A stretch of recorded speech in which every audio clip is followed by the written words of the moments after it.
Angel cheated on Peter, lied to his face for months, and laughed off his suspicions as insecurity whenever he got close to the truth. The cruelest part was not even the betrayal itself, but how easily she let him feel foolish for loving her sincerely. She accepted his kindness, wore the gifts he bought her, kissed him goodbye, and then disappeared into a second life he knew nothing about. When everything finally came out, the shame did not land where Angel expected. It landed on the mast she had built. Here's how it happened. Peter had always been the kind of man who believed love should feel peaceful. He was not flashy, not mysterious, and certainly not the sort to play emotional games just to seem interesting. He taught high school history, laughed too hard at his own jokes, and made pancakes every Saturday in shapes no one could identify without a written explanation. Angel used to tease him that his dinosaur pancakes looked like flattened lizards in emotional distress. He would place a syrup smile on one anyway and say romance was about effort, not geometry. Back then, she would laugh and kiss his cheek, and he thought that meant they were safe. They had met 3 years earlier at a charity fun run that neither of them had actually trained for. Peter had signed up because a coworker promised free bagels at the finish line. Angel had signed up because, as she cheerfully admitted later, she liked events where people were too out of breath to make boring conversation. Peter finished red-faced and limping with pride, while Angel crossed the line looking annoyingly camera-ready. He tripped over a traffic cone while trying to say hello, and she laughed so hard she nearly dropped her water bottle. Oddly enough, that was the beginning of everything good between them. Their romance had the easy warmth of something built from small, memorable things. They took evening walks and rated neighborhood cats as if they were Olympic athletes. They invented dramatic backstories for strangers in grocery store lines. One rainy night, the power went out in Peter's apartment, so he made pasta by flashlight and called it mid-tier survival cuisine. Angel ate it while sitting cross-legged on the floor, and she declared it charming enough to excuse the overcooked noodles. Peter loved that she made ordinary moments feel bright. He thought he had found not just a wife, but a best friend with excellent eyebrows and dangerous confidence. When they married, Peter cried before Angel did, which became family legend almost immediately. Her aunt called him the sentimental one, and Peter accepted the title like a badge of honor. Their first year was good in the simple way many people overlook. They argued over thermostat settings, learned each other's bad habits, and made up over late-night takeout eaten directly from cartons. Peter left sticky notes on the fridge with terrible puns. Angel left voice messages making fun of those puns in suspiciously affectionate detail. Their home felt lived in and silly and real. If anyone had told Peter then that trust could rot quietly inside a happy house, he would have laughed. The changes began so gradually that Peter almost resented himself for noticing them. Angel started guarding her phone like it contained state secrets and a launch code. She angled the screen away when texting and stepped into other rooms to take calls. When Peter asked who it was, she answered too quickly, with a brittle confidence of someone performing innocence instead of living it.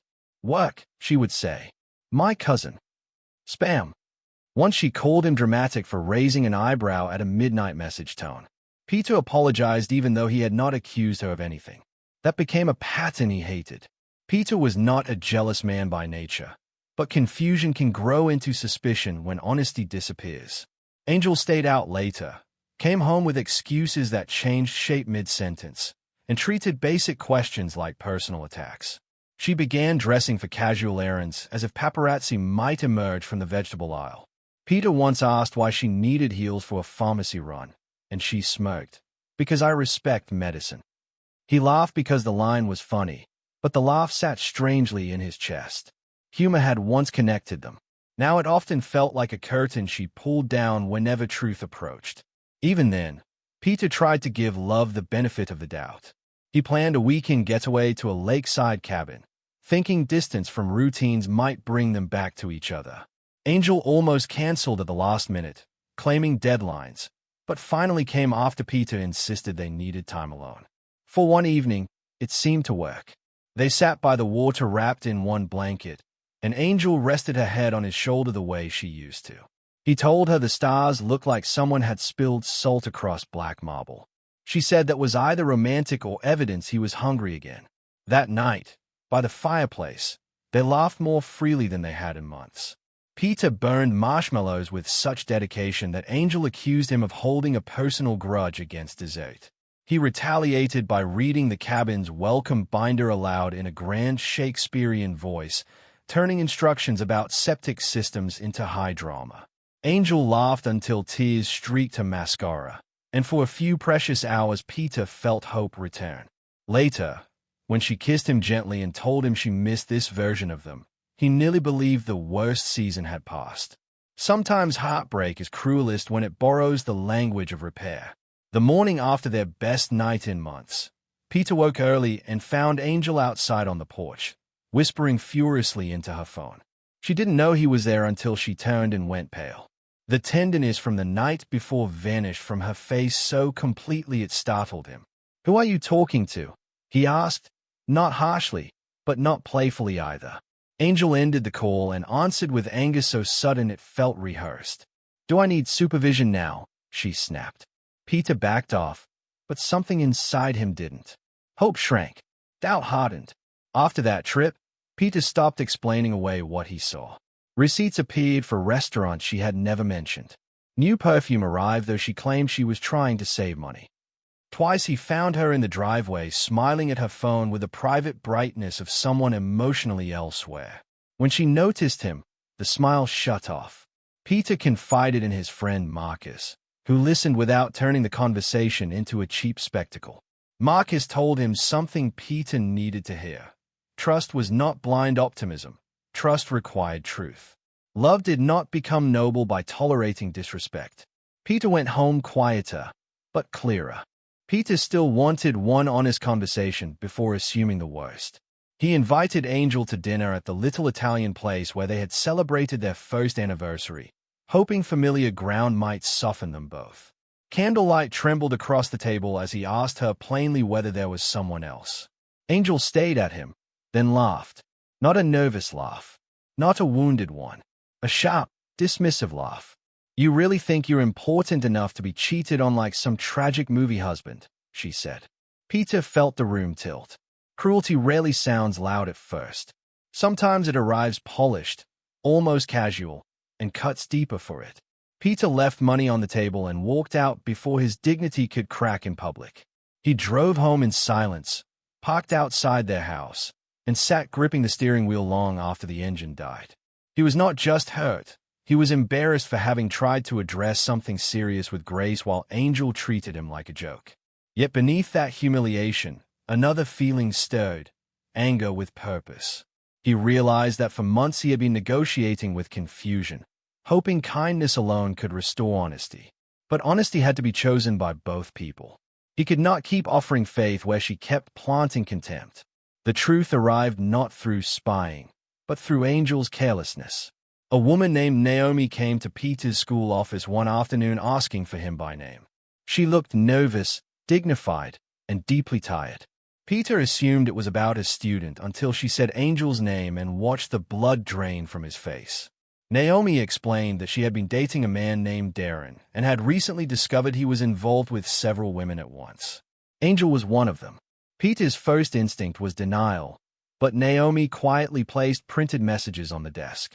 There it was, proof, ugly and undeniable.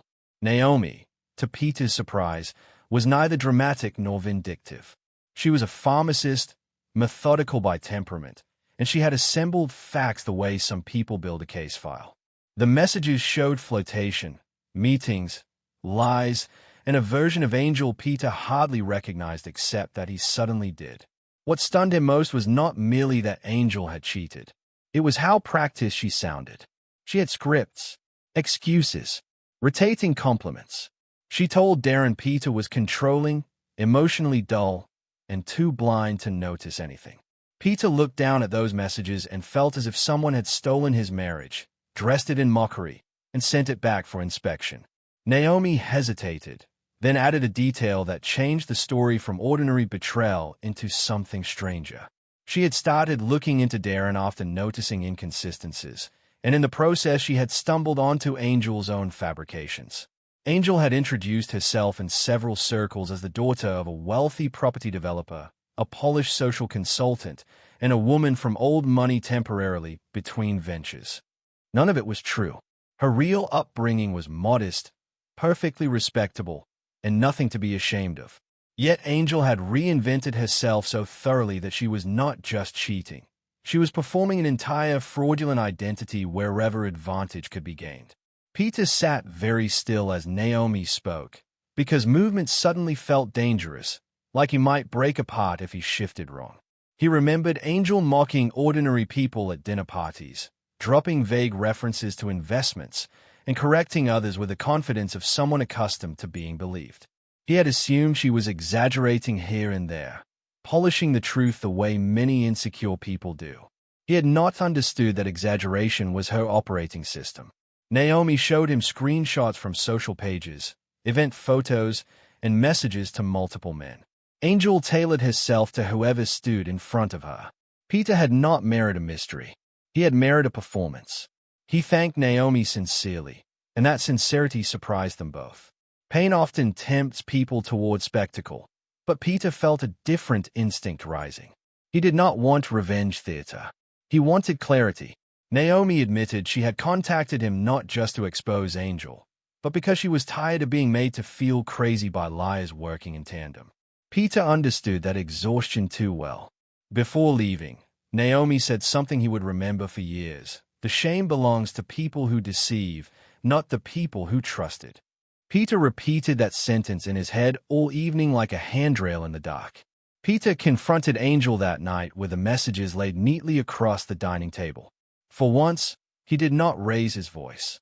His calm unsettled her more than fury would have.